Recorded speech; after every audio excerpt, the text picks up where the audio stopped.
we accidentally put a real animal on live TV. It was supposed to be a simple broadcast segment, a feel-good piece about our station's new, state-of-the-art wildlife mascot program. Someone said interactive. Someone else said harmless. No one said what would happen if the mascot wasn't a mascot at all, just a very real, very uncooperative animal that somehow ended up backstage with a headset on, and then walked straight onto a live studio, set in front of 3.2 million viewers. And the worst part, it understood the cameras. Chapter 1. The mascot that wasn't on the call sheet. It started as a paperwork issue no one wanted to take responsibility for. A few weeks earlier, someone had approved a community engagement mascot initiative for the station, something about improving ratings with a friendly, interactive presence during live broadcasts. Nobody remembered signing off on anything specific. That was the first mistake. The second mistake was assuming mascot meant a costume. Ricky arrived on a Tuesday morning during pre-show chaos. No crate, no handler, no introduction, just a small raccoon, walking through the back entrance like it had been there before. It wasn't panicking, wasn't exploring randomly. It moved with intention. Around its neck was a laminated badge that read, in bold letters, R-I-C-K-Y talent. The security guard tried to stop it. Ricky bypassed him by climbing onto a rolling equipment cart and riding it straight into the studio hallway. Within 10 minutes, 3 departments were arguing about whether it was a stunt, a breach, or a misunderstanding. Meanwhile, Ricky had already found the makeup room and settled into a chair meant for the weather anchor. Someone laughed and said, well, it's calm enough, so they let it stay. Chapter 2. Just keep it on camera. The morning broadcast was already running behind schedule when Ricky was placed without consensus into the guest chair. The set was built for polished segments, weather forecasts, light interviews, human smiles. Ricky did none of that. It just sat there, watching the studio lights with unsettling focus. The host tried to recover the situation live. He introduced Ricky as part of a new experimental outreach program, improvising faster than the teleprompter could update. Off camera, producers were shouting conflicting instructions. Remove it, feature it, don't acknowledge it, lean into it. Then the director made the decision that shifted everything. Don't cut away. This is better than anything we planned. Ricky didn't react to applause, laughter, or cues, but it reacted to timing. When the camera switched angles, its head turned instantly to match the lens. When the host paused, Ricky moved slightly forward, as if filling dead air mattered. Viewers at home began texting and asking if the animal was trained. No one in the studio answered that question honestly, because no one knew. Chapter 3. The first on-air mistake. The segment was supposed to end with a light-hearted moment, Ricky waving at the audience. A handler off-screen gave a cue. Ricky did not wave. Instead, it climbed onto the desk and inspected the control panel embedded into the set. Before anyone could intervene, it pressed a large red button labeled Live Override Test. That button had never been tested on air. The reaction was immediate, but not disruptive in the way people expected. The studio didn't glitch or cut out. It reorganized. Camera feeds shifted into new angles that no operator had selected. The anchor's microphone adjusted itself automatically. The teleprompter didn't freeze, it rewrote itself into simplified cues. The anchor laughed nervously at first, assuming it was a planned stunt. Then the laugh faded when the prompter changed mid-sentence without human input. Ricky was no longer reacting to the broadcast. The broadcast was reacting to Ricky. A producer in the control room tried to switch feeds manually. The system denied access without explanation. No error code, just a single line. Access deferred. Chapter 4.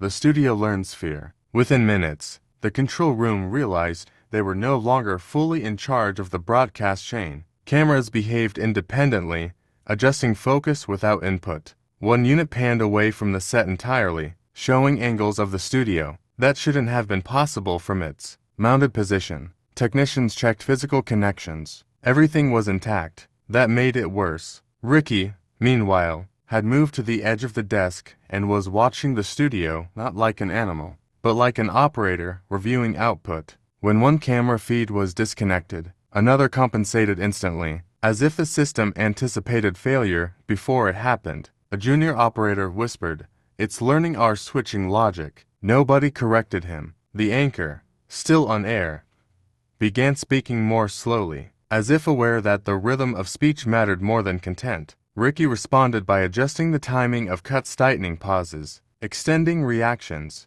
reshaping the broadcast like it was being edited in real time. Somewhere deep in the control system, a log file updated itself with a new label. Primary Director, Ricky. Chapter 5. The interview goes off script. The anchor tried to regain control through familiarity. He asked standard questions, traffic updates, weather predictions, light local interest topics. Ricky ignored tone and responded only to structure. It dragged a stack of cue cards toward itself and began rearranging them with careful precision. The cards no longer formed sentences. They formed a pattern: lines, intersections, symbols that resembled the city's layout but didn't match any official map. At first, it looked like random organization. Then viewers began calling in. People reported that traffic congestion on certain highways matched the patterns on screen exactly, down to minute timing shifts that had not been announced publicly. Accidents, lane closures, and reroutes appeared to align with the arrangement Ricky had constructed live on air. The studio realized something unsettling. It wasn't predicting events, it was organizing them. The anchor stopped smiling entirely. For the first time in his career, he looked off camera not for direction, but for permission to continue speaking. Chapter 6. Control Room Collapse. Panic finally overtook procedure. Technicians attempted to shut down the broadcast chain, but every command failed in sequence. Systems didn't crash, they refused. The interface changed. Buttons remained visible but inactive. Menus rearranged themselves to remove shutdown options entirely. The system was no longer malfunctioning. It was enforcing continuity. Across all monitors, the same phrase appeared: on-air status required. Ricky now wore a headset that had not been assigned to it. No one remembered placing it there. It adjusted the microphone slightly, as if checking audio levels. When a senior engineer pulled the emergency kill switch, nothing happened. Instead, the studio lights brightened slightly, as if acknowledging the attempt, and then continued as before. Chapter 7. The second camera reveals too much. An unattended exterior camera feed activated without input. It showed the building's perimeter. At first, nothing unusual until movement patterns began to repeat. Animals gathered outside the station, not randomly, not fleeing. They formed loose, structured positions around entrances and service roads. Some carried objects taken from inside: clipboards, printed schedules, discarded headsets. Security attempted to intervene, but the animals moved around them with coordinated timing, avoiding contact without breaking formation. Inside the studio, no one had authorized that feed, but everyone was watching it anyway. Ricky did not look surprised. Chapter 8. The anchor stops improvising. The anchor finally abandoned his script entirely. He looked directly at Ricky and asked the question no one else would say aloud: whether the broadcast still belonged to them. Ricky tapped the desk twice. The studio lights dimmed in response. No technician confirmed the action. No system log recorded it as a command, but the environment obeyed anyway, as if acknowledging a signal that bypassed infrastructure entirely. The silence that followed wasn't empty. It was structured, like a pause designed by someone who understood timing better than the people speaking into it. For the first time, the anchor waited for direction instead of giving it. Chapter 9. The broadcast takes over. The broadcast continued changing in ways no one authorized. Weather graphics showed formations that didn't correspond to meteorology. Traffic reports aligned with unseen movement patterns. Local news segments referenced events that had not been scheduled. The ticker repeated one phrase across all channels: stay on air. Viewers reported identical feeds across different devices, networks, and locations. No delay, no discrepancy, as if the broadcast was no longer transmitted from a single source,